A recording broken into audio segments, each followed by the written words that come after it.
John కొయ్య గారు ఒక వీడియో చేశారు. ఆ వీడియో ఏంటంటే 3 ఆకాశాల మిస్టరీ వీడిపోయింది అని. అంటే ఇక నుంచి అది క్లియర్ అయిపోయింది. నేను 3 ఆకాశాల గురించి క్లియర్‌గా చెప్తాను. బైబిల్‌లో ఏముందో, సైన్స్ ఏం చెబుతుందో అని చెప్పి ఆయన ఒక వీడియో చేశాడు. నేను ఆ వీడియో చూశాను. అంటే ఈ మధ్య నేను అనిల్ గారు చేసినటువంటి, జాన్ కొయ్య గారు చేసిన వీడియోలని ఫాలో అవుతున్నా. వాళ్ళ మీద నాకు గౌరవం ఉంది. ఎందుకనంటే వీళ్ళు క్రిస్టియన్ మతానికి చెందిన వాళ్ళైనప్పటికీ హిందూ మత గ్రంథాలని అధ్యయనం చేస్తూ, చదువుతూ, లోతుల్లోకెళ్ళి శాస్త్రీయంగా విశ్లేషించి ఎంతో కొంత ఇన్ఫర్మేషన్ ప్రజలకి అందిస్తున్నారు. ఆ విధంగా కొంత జ్ఞానం ప్రజలు ఎడ్యుకేట్ అవ్వడానికి అవకాశం ఉంది. అందుకోసం వీళ్ళు కష్టపడుతున్నారు. వీళ్ళ కష్టం కూడా అర్థమవుతుంది. కాబట్టి నాకు కొంచెం వీళ్ళ పట్ల గౌరవం ఉంది.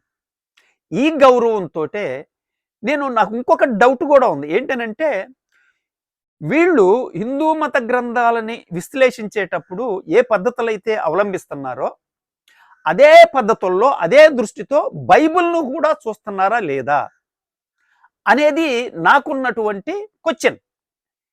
నేను సరే ఇది ఏం చెప్తారో చూద్దాం అనుకుంటా ఉన్నాను. అనుకునే క్రమంలో నాకు నిన్న చూసినటువంటి వీడియో ఏంటంటే ఈ 3 ఆకాశాల మిస్టరీ విడిపోయిందని ఈయన చేసినటువంటి వీడియో నాకు కనిపించింది.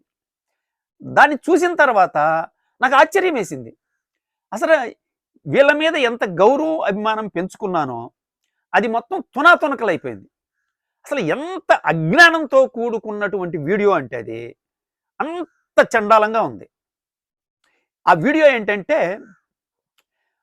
బైబిల్లో ఆదికాండము 6వ అధ్యాయము, ఆదికాండము 1వ అధ్యాయంలో 6వ వచనము, 7వ వచనము, 8వ వచనం, ఈ 3 వచనాలని బేస్ చేసుకొని ఈ వీడియో అంతా కూడా ఉంటుంది. ఏంటి ఆ వీడియో అంటే, ఆ 3 వచనాలంటే నేను ఒకసారి చదివి వినిపిస్తాను. ఆదికాండము 1వ అధ్యాయము 6వ వచనం.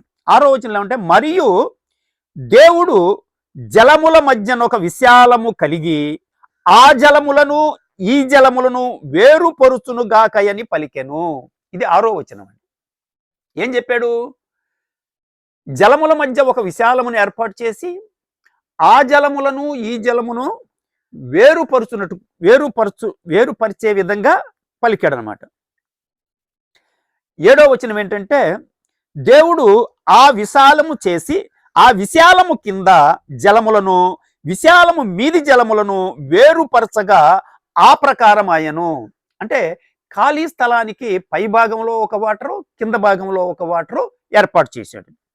దేవుడు ఆ విశాలమునకు, అంటే మధ్యలో ఉన్న విశాలమునకు ఆకాశమని పేరు పెట్టెను. అస్తమయము ఉదయము కలుగుగా ఒక దినమాయను, లేదా 2వ దినమాయను, 3వ దినమాయను ఉంది. కలుగుగా 2వ దినమాయను. ఇది ఆ వాక్యం. నేను మీకు ఆ వాక్యం కూడా నేను ఇక్కడ డిస్ప్లే చేశాను. అయితే ఎంత క్లియర్గా ఉందండి, ఎంత క్లియర్గా ఉందంటే, జలముల మధ్యలో ఒక ఖాళీ స్థలాన్ని ఏర్పాటు చేసి ఆ ఖాళీ స్థలం ప్రకారము అటు జలములను, పై జలములను, కింద జలములను వేరుపరిచాడు. ఈ మధ్యలో ఉన్నటువంటి ఖాళీ స్థలానికి ఆకాశమని పేరు పెట్టాను అని చెప్పి కదా చెప్పిందాడా. కానీ జాన్ కొయ్య గారు ఒక డిజైన్ చేశాడు. నేను చూపిస్తాను చూడండి. అంటే ఇక్కడ నేను 2 ఆకాశాలు బైబిల్లో ఏ విధంగా ఉందో ఆ విధంగా నేను చేసిన డిజైన్ చూపిస్తా. అలానే జాన్ కొయ్య గారు చూపించింది ఏంటంటే, ఇక చూడండి, నేను చూపిస్తున్నా. ఖాళీ స్థలం రౌండ్గా ఉంటుంది. ఆ రౌండ్ చుట్టూ వాటర్ ఉంటుంది. ఒక టైరు బండిలాగా వాటర్ ఉంటుంది. మధ్యలో ఖాళీ స్థలం. ఈ మధ్యలో ఉన్న ఖాళీ స్థలంలో స్పేస్ అంటే ఆకాశము అని చెప్పన్నాడు. ఈ చుట్టూ ఉన్నటువంటి నీళ్లు అన్నాడు. అంటే ఇట్లా చేశాడు దేవుడు అని వాక్యం అలా ఉందండి. అంటే మధ్యలో ఖాళీ స్థలము, చుట్టూ నీరుని చేశాను అని చెప్పలా. 2 పైన వాటర్ని, కింద వాటర్ని వేరుపరుస్తూ ఖాళీ స్థలాన్ని ఏర్పాటు చేశాను. 2 వేరైపోయినాయి, పైన కింద. మధ్యలో ఖాళీ స్థలం ఉంది, దానికి ఆకాశం అన్నాడు. ఇతనేమంటాడు? రౌండ్గా ఖాళీ స్థలం ఉండి వాటర్లో ఆ చుట్టూ వాటర్ చేరిపోతే దాన్ని వేరుపరచడం అని అంటాడు. అంటే ఇప్పుడు సరే దాన్ని వేరుపరచడం వరకైతే ఓకే, ఒప్పుకోవచ్చు. పైన నీరు కింద నీరు అని ఎందుకుంటాయి? అది ఒకే నీరు కదా, చుట్టూ అల్లుకొని ఉన్నటువంటి ఒకే నీరు అవుద్ది. అది 2 వాటర్లు అవ్వవు, 2 వాటర్లుగా వేరుబడలా, కలిసే ఉండయి. కానీ 2 అంటే ఏంటంటే సైన్సుని బైబుల్ని రెండింటినీ మార్చేసి వాళ్ళు ఇష్టం వచ్చినట్టు వాళ్ళు అనుకున్నట్టు ప్రజలకి చెప్పాలనేటువంటి ప్రయత్నం చేస్తున్నాడు. మీరు ఆ స్లైడ్ చూశారు, నేను చూపించినటువంటి స్లైడ్ కూడా చూడండి. అంటే 2 ఆకాశాల మధ్య ఉన్నటువంటి 2 జలాల మధ్య ఆకాశం ఎలా ఉంటుందనేది, అంటే బైబిల్ చెప్పిన దాని ప్రకారం, బైబిల్ ఏం చెప్పిందో దాని ప్రకారం నేను ఒక డిజైన్ చేశాను, బైబిల్ ఏం చెప్పిందో దాని ప్రకారం జాన్ కొయ్య గారు ఒక డిజైన్ చేశాడు. ఏది కరెక్టో బైబిల్ ప్రకారం?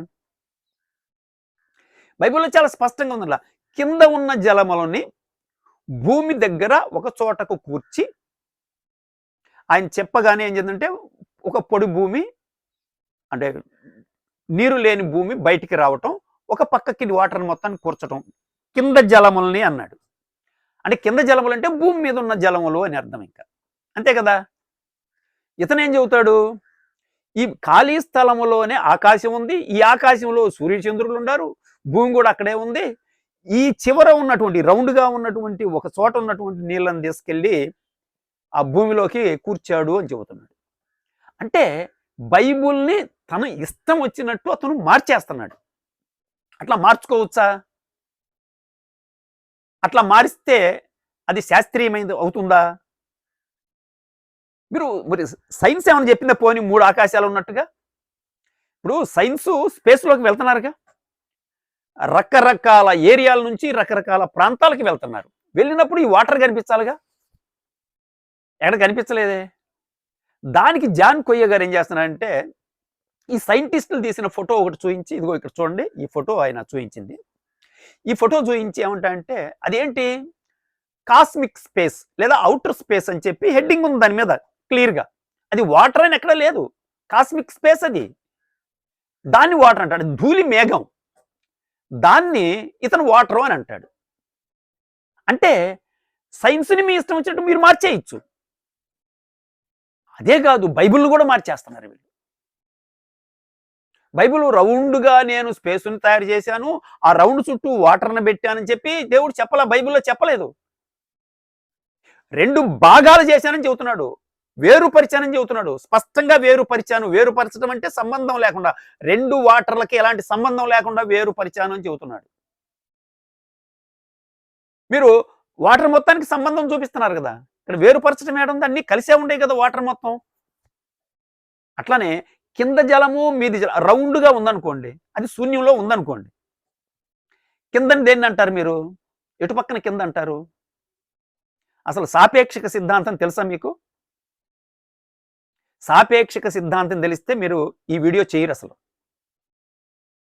సాపేక్షిక సిద్ధాంతం ప్రకారం మీరు కింద మీద అని శూన్యంలో ఉన్నటువంటి వాటర్నే మీకు కిందని దేన్ని అంటారు? ఎటు పక్కన కింద అంటారు.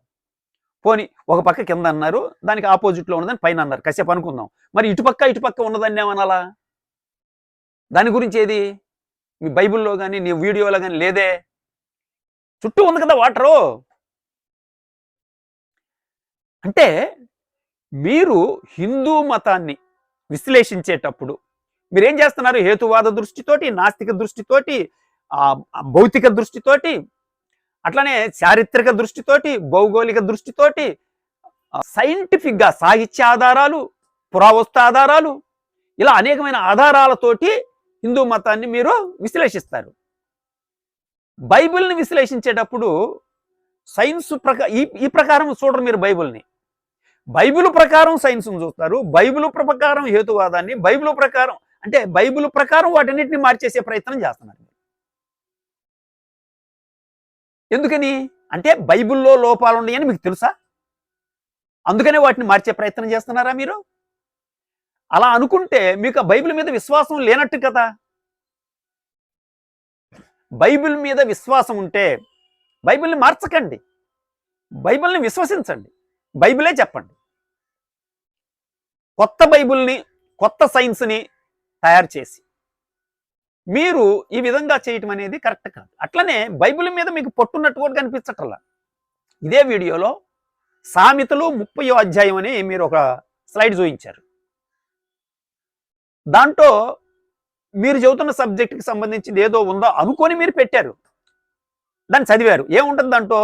ఆకాశమునకు పొయ్యి వచ్చినోడు ఎవడు, గాలిని గుప్పిటితో బంధించినోడు ఎవడు, వాటర్ని మూటగట్టినోడు ఎవడు, ఇలా కదా ఉండేది. అది చదివిన తర్వాత అంటే ఇతని సబ్జెక్ట్కి అక్కడ వాటర్ ఉంది కదా అని తీసుకొచ్చినట్టున్నాడు.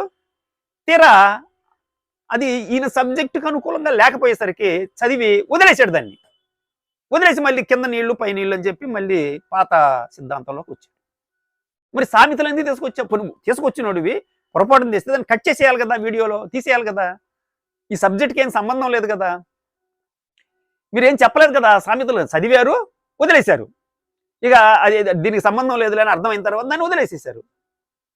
అంటే బైబుల్ మీద మీకు సరైన అవగాహన లేదు అనేది అర్థమవుతుంది కదా. బైబిల్ మీద అవగాహన లేదు, సైన్స్ మీద అవగాహన లేదు.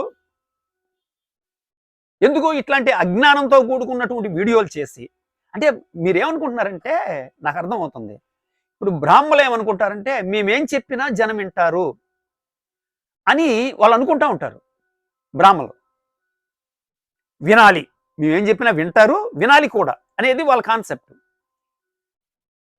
మీ కాన్సెప్ట్ కూడా అదేనా? అంటే మీరేం చెప్పినా జనం వినాలి, మీరేం చెప్పినా జనం వింటారనే భ్రమల్లో మీరు ఉండారా? అలా ఉంటే అది అజ్ఞానం. మీరు పరమ అజ్ఞానంలో ఉండారు చాలా క్లియర్గా.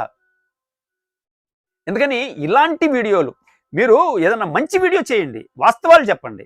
మీరు బైబిల్ను కూడా మార్చి చెబుతూ ఇక అయిపోయింది, నేను చెప్పేసాను, క్లియర్ చేసేసాను, ఇంకా దీని మీద చర్చే లేదు అని చెప్పి నువ్వే డిసైడ్ చేస్తావు. నేను ఈ వీడియో చూసిన తర్వాత నేను బైబిల్ చదివా. అసలు బైబిల్లో సైన్స్కి అందే అంశం ఒకటి లేదు. సైన్స్కి బైబిల్కి ఎలాంటి సంబంధం లేదు. సైన్స్లో చెప్పే విషయాలు వేరు, బైబిల్లో చెప్పిన విషయాలు వేరు. చాలా క్లియర్గా ఉంది. ఇది చూసిన తర్వాత నేను అసలు వీటన్నిటి మీద కూడా నాకు వీడియో చేయాలనేటువంటి ఆలోచన అనేది కలుగుతుంది. నిన్నటిదాకా అసలు మనకు సంబంధించిన విషయం కాదులే అని చెప్పి నేను మీరు చెబుతున్న విషయాల మీద గౌరవంతో వింటున్నా. కనుక ఫ్రెండ్స్, మీరు చూడకపోతే జాన్ కొయ్య గారి వీడియో మరొకసారి చూడండి.